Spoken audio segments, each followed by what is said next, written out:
पंतप्रधान नरेंद्र मोदींकडून लाल किल्ल्यावरून सप्तधारेची घोषणा।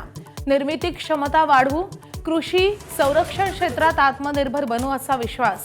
जागतिक बाजारपेठेत मालाच्या दर्जानं ओळख बनवा असं आवाहन।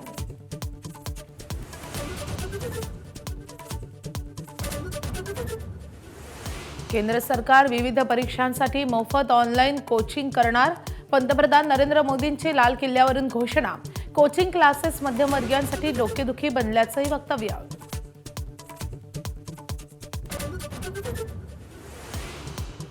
स्वातंत्र्य दिनानिमित्त मंत्रालयात मुख्यमंत्री फडणवीसांकडून ध्वजारोहण। ठाण्यात एकनाथ शिंदे तर बीडमध्ये सुनेत्रा पवारांचं राष्ट्रध्वजाला वंदन।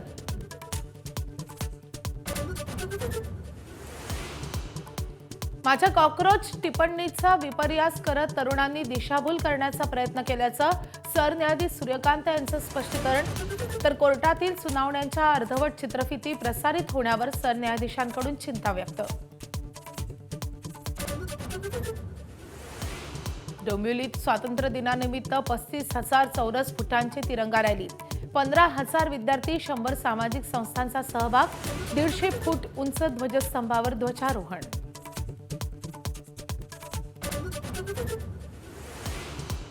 मुंबई आणि ठाण्यात मध्यरात्री 80वा स्वातंत्र्य दिन साजरा।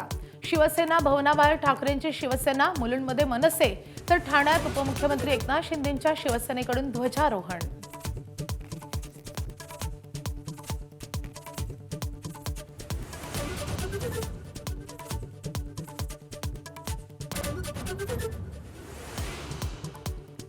गेल्या वर्षीच्या निकालानुसार यंदाही गणपती मूर्तीच्या विसर्जनाला हायकोर्टाकडून मुभा।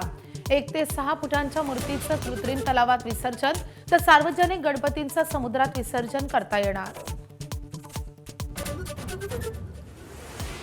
महाराष्ट्रातील रस्त्यांची अवस्था पाहून मला लाज वाटली। मंत्री हसन मुश्रीफांचं वक्तव्य। तर नंदुरबार दौऱ्यावर असणाऱ्या मुश्रीफांकडून गुजरात आणि महाराष्ट्रातील रस्त्यांची तुलना।